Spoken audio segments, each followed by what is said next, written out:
Ya sahabat Odoy, kita sekarang sedang berada di Desa Bungko, Kecamatan Kapetakan, Kabupaten Cirebon. Dan inilah pintu masuk ke makam Ki Gede Bungko atau Syekh Benting yang ada di Desa Bungko. Bercerita mengenai kisah kehebatan Ki Gede Bungko, seorang laksamana. Ini tidak hanya dikenang lewat serat dan catatan sejarah saja, tapi juga dikenang melalui musik dan gerak tarian seperti musik angklung, khususnya ada angklung Bungko, selalu dikaitkan dengan Ki Gede Bungko. Demikian pula dengan tarian, antara lain tarian Panji, tari Bantaleo, ada ayam alas, bebek ngoyor, dan belarak sengkle. Ini kerap disebut sebagai jejak kebesaran sang Panglima Angkatan Laut. Inilah Ki Gede Bungko.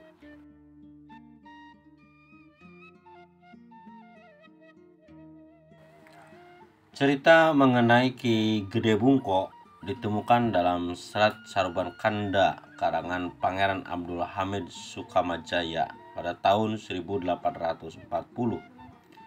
Disebutkan dalam serat Carub bahwa Ki Gede Bungko adalah sosok penting pada era Kesultanan Cirebon abad ke-15.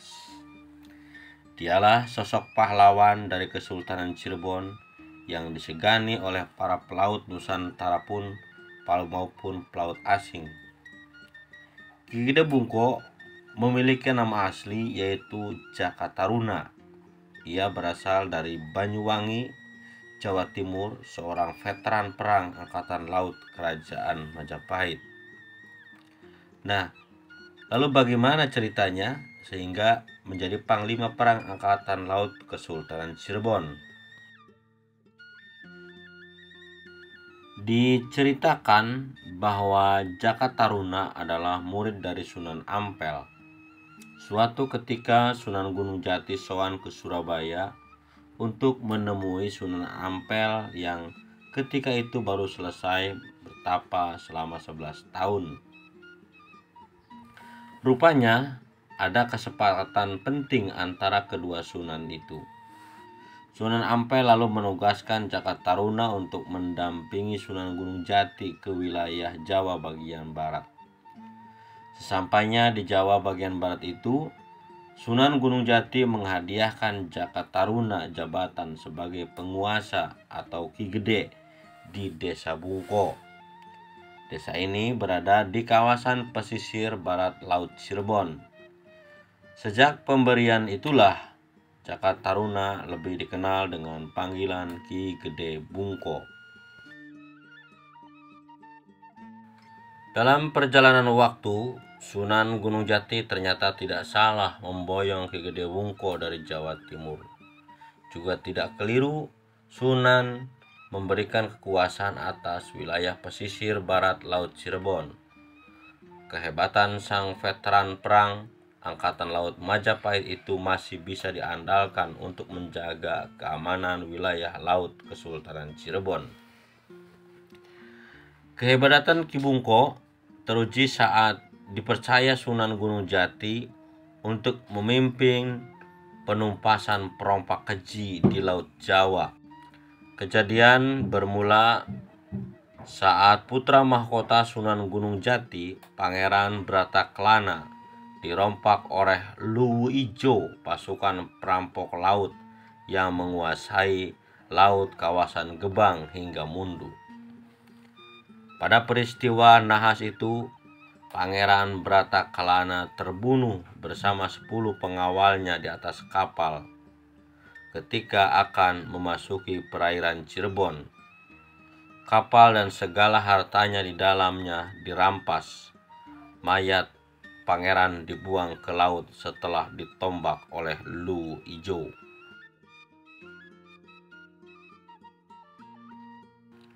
Sunan Gunung Jati pun sedih dan sangat terpukul karena calon penerusnya tewas mengenaskan.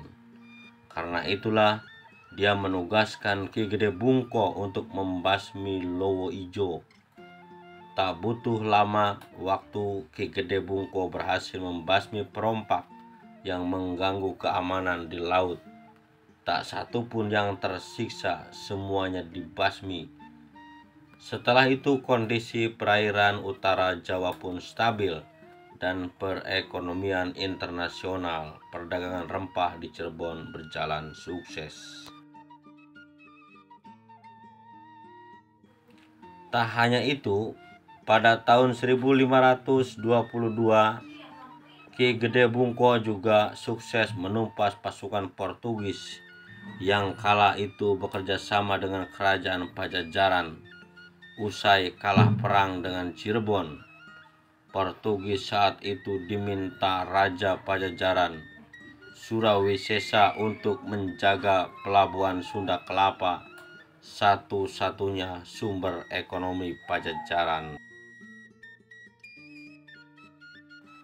Merasa stabilitas wilayahnya terancam, Sunan Gunung Jati lantas mengirim ratusan pasukan untuk menggempur pelabuhan Sunda Kelapa dari dua sisi, yakni darat dan laut. Ki Gede Bungko memimpin pasukan dari laut. Pada kesempatan ini pasukan laut berpura-pura kalah. Setelah Portugis lengah, langsung diserang dari darat dan laut. Berkat keberanian mengusir bangsa Portugis, ia dianugerahi gelar Laksamana. Ya itu sahabat ya, jadi Ki Gede Bungko mendapat gelar Laksamana setelah perang terjadi pertempuran antara Ki Gede Bungko beserta pasukannya melawan Portugis di Sunda Kelapa. Ki Gede Bungko tidak hanya hebat perang di laut, ia juga pernah merumpas istana aliran sesat yang didirikan oleh Ki Gedeng Kapetakan. Istana aliran sesat Ki Gedeng Kapetakan itu banyak pengikutnya hingga sempat menggoyahkan umat Islam Cirebon yang baru masuk Islam. Ki Gede Bungko wafat di Desa Bungko dan dimakamkan di tempat ini juga. Namun ada versi lain yang menyatakan bahwa jasad Ki Gede Bungko sebetulnya dimakamkan di Astana Gunung Jati. Hal ini bisa dipahami karena begitu dekat dan besarnya jasa beliau terhadap Sunan Gunung Jati. Begitu besarnya pengaruh Ki Gede Bungko, namanya tidak hanya dicatat dalam naskah sejarah Serat Caruban Kanda. Para prajurit Ki Gede Bungko bahkan merekam perjalanan peperangan Ki Gede Bungko dalam suatu tarian.